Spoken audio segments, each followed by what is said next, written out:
মাহমুদুল হাসান লিখেছেন, ঢাকা বিশ্ববিদ্যালয়ের ছাত্ররা ক্যাম্পাসে ইস্তিসকার সালাত আদায় করতে চেয়েছিল, তাদেরকে অনুমতি দেওয়া হয়নি। বিষয়টাকে আপনি কিভাবে দেখেন?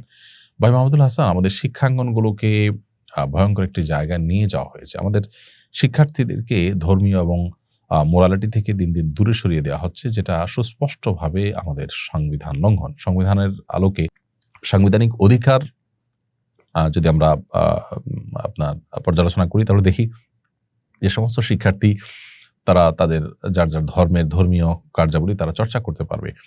শিক্ষাঙ্গন যদি বলে যে কেউ এখানে শুধু শিক্ষার জায়গা, ধর্মচর্চার জায়গা না, তো ধর্মচর্চাটা তো কোনো লিমিটেড সময় বা জায়গার জন্য হয় না। আমার যখন সময় হবে ধর্মচর্চা আমাকে তো করতে হবে। তা নাহলে ধর্মের চর্চার স্বাধীনতা কোথায় থাকলো? তাছাড়া শিক্ষাঙ্গন তো রাজনীতির জায়গাও নয়, কিন্তু আমরা তো শিক্ষার পাশে রাজনীতিও করছি, আর অনেক কিছুই করছি। তাহলে ধর্মের ব্যাপারে কেন এই মানসিকতা আসবে?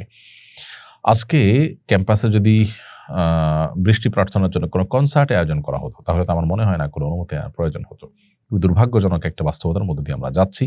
কারা আমাদেরকে এই ভয়ঙ্কর জায়গায় নিয়ে যাচ্ছে, আল্লাহ তাআলা তাদেরকে হেদায়েত দান করুন এবং আমাদেরকে আল্লাহ তাআলা সচেতন হওয়ার তৌফিক দান করুন। সেখানে সরস্বতী পূজা হতে পারে, সেখানে কনসার্ট হতে পারে, সবই হতে পারে, কিন্তু সেখানে কোরআন তেলাওয়াত করতে গেলে সমস্যা, সেখানে ইস্তিসকার নামাজ পড়বে, আল্লাহর কাছে বৃষ্টি প্রার্থনা করবে, এই ব্যাপারে অনুমতি না দেওয়ার কি কারণ থাকতে পারে? আমি জানি না। শিবির আহমদ আপনি লিখেছেন, আমি ইরাক থেকে বলছি, আমাদের এখানে কোনো মসজিদ নেই, আমরা জুমার নামাজ পড়তে পারি না, আমাদের করণীয় কি? কয়েকজন মিলে আপনারা জামাত করবেন, মসজিদ হওয়া জরুরি নয়। আপনারা ৩ জন মানুষ যদি থাকেন, তো ৩ জন মানুষ মিলে আপনারা নিজেরা খুতবা দিয়ে জুমার ব্যবস্থা করবেন, এবং এটা কোনো জটিল কাজ না। চেষ্টা করলে আমাদের জন্য খুব সহজ। কোরআন একটা আয়াত বললো, একটু তাসবিহ পাঠ করলো, বাস খুতবা হয়ে গেল। হতে পারে ২ মিনিটের খুতবা, ১ মিনিটের খুতবা, দেখে পড়লো, কিন্তু আপনাদেরকে জুমা নামাজ পড়তে হবে। ইচ্ছাকৃতভাবে জুমা নামাজ ত্যাগ করে থাকার সুযোগ নেই। যদি সেই সুযোগ না থাকে, তাহলে সে জায়গা আপনাকে ত্যাগ করতে হবে। আলী হাসান আপনি লিখেছেন, এই গরমে বৃষ্টির জন্য সবাই ইস্তিসকার নামাজ পড়ছে, এক একজন এক একভাবে হাত তুলে মোনাজাত করছে, বিষয়ে সুন্নাহ কোনটা দয়া করে জানাবেন। দেখুন, ইস্তিসকা সালাত বা বৃষ্টি প্রার্থনা সালাতের মধ্যে নবী সাল্লাল্লাহু আলাইহি ওয়াসাল্লাম হাত উল্টো দিকে রেখে, হাতের তালুকে নিচের দিকে রেখে আর পিঠকে উপর দিকে রেখে দোয়া করেছেন বলে সহিহ মুসলিমে বর্ণিত হয়েছে। কোন মুহাদ্দিসগণ এই হাদিসের ব্যাখ্যায় বলেছেন যে আসলে নবী সাল্লাল্লাহু আলাইহি ওয়াসাল্লাম দোয়ার জন্য অনেক উপরে হাত তুলেছেন, তো তাতে এমনটি হয়েছে।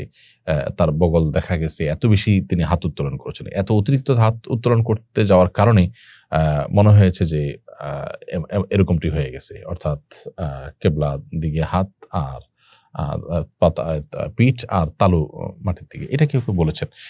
তবে এর বিপরীত মতটি আমার কাছে অধিকতর শক্তিশালী মনে হয়। অর্থাৎ এটার অবস্থার পরিবর্তনের জন্য, যে আল্লাহ বৃষ্টি হচ্ছে না, অনাবৃষ্টির অবস্থাকে আপনি পরিবর্তন করে আমাদেরকে শীতল পরিবেশ দিন। এই অবস্থার পরিবর্তনের জন্য আমরা দোয়ার অবস্থাকে পরিবর্তন করে আল্লাহ তাআলার কাছে আমাদের আচরণের মাধ্যমে অবস্থার পরিবর্তন চাইছি। সেই জায়গা থেকে নবী করিম সাল্লাল্লাহু আলাইহি ওয়াসাল্লাম এভাবে করেছেন। তো এভাবে হাত উল্টো দিকে রেখে দোয়া করা সুন্নাহ। তবে এভাবে করলেও কোনো অসুবিধা নেই। বিশেষ করে অনেক উলামায়ে কেরামের মতে নবী সাল্লাল্লাহু আলাইহি ওয়াসাল্লাম এভাবেই করেছেন, সেটা হয়তো অতিরিক্ত ওঠার কারণে এরকমটি মনে হয়েছে। এই ২ রকমের ব্যাখ্যাই রয়েছে। তবে অর্থাৎ হাত উল্টে দোয়া করাটাই হলো অধিকতর যুক্তিসঙ্গত এবং হাদিসের সুস্পষ্ট বর্ণনা দ্বারা বোঝা যায়।